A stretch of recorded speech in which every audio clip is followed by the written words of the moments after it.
Welcome to our channel Rohit strategy. आज हम बात करेंगे तुलसीदास का जीवन परिचय कैसे लिखेंगे। देखिए, यदि आप ऐसे जीवन परिचय लिख देते तो आपके एक भी मार्क्स नहीं काटेगा एग्जामिनर, मैं इसकी गारंटी ले रहा हूं।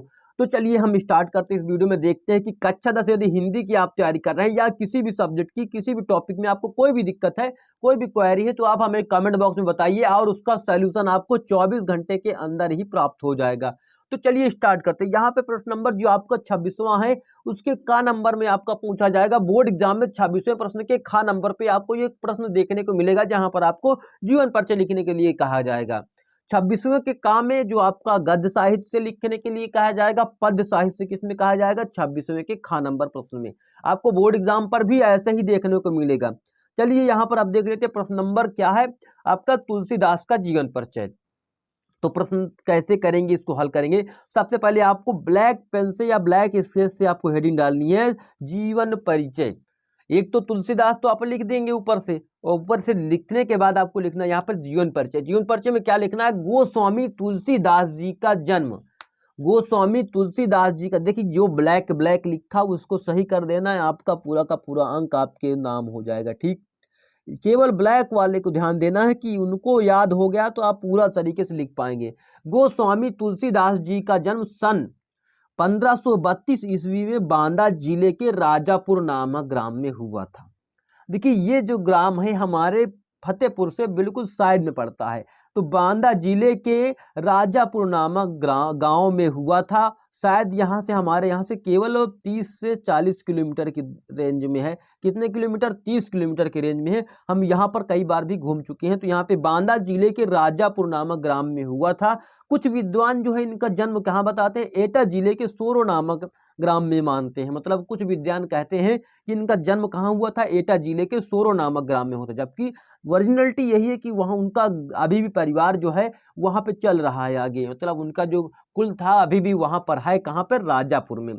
तो बांदा जिले के राजापुर नामक ग्राम में इनका जन्म हुआ था। कुछ विद्वान इनका जन्म एटा जिले में बताते हैं, एटा जिले के सोरो नामक ग्राम में बताते हैं। जबकि आचार्य रामचंद्र शुक्ल जी का जो आपका पहले पाठ के हैं, जिनका पाठ का नाम मित्रता है, वो उनका जो राय के हिसाब से या उनके समर्थन के हिसाब से वो राजापुर ही बताते हैं। राजापुर ही का ही समर्थन किया है। किन्होंने, किसने किया है, आपके पहले पाठ वाले ने। आप ऐसे याद करेंगे, आपके पहले पाठ वाले आचार्य रामचंद्र शुक्ल जी ने कहा है कि इनका जो जन्म है राजापुर में ही हुआ है।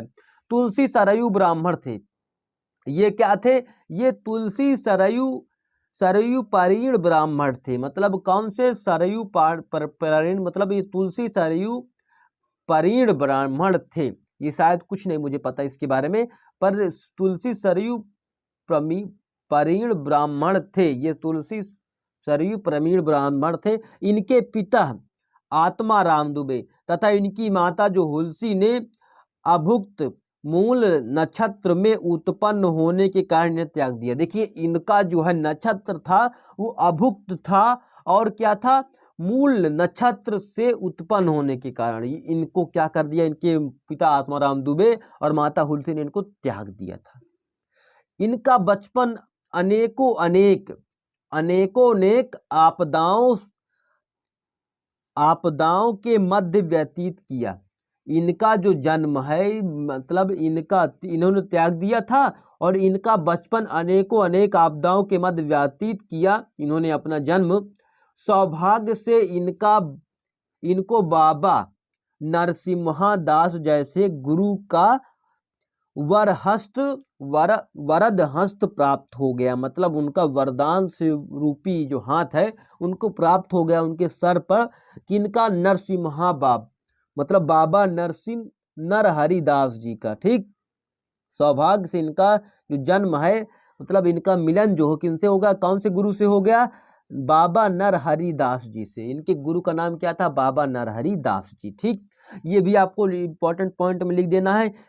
इन्हीं की कृपा से इनको शास्त्रों के अध्ययन अनुशीलन का अवसर मिला।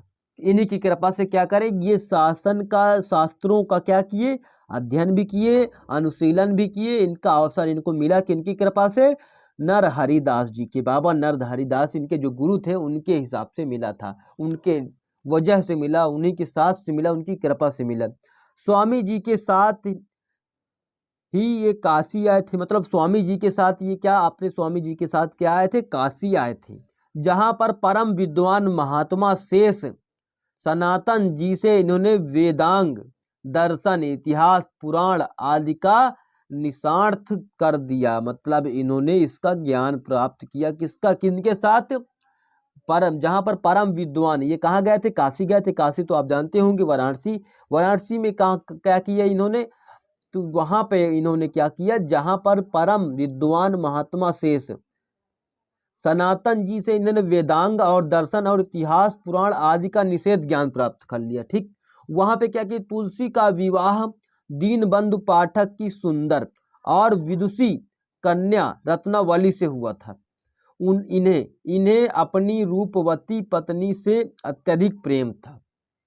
एक बार पत्नी द्वारा बिना कहे मायके चले जाने पर अर्धरात्रि में आंधी तूफान का सामना करते हुए ये अपने ससुराल पहुंचे।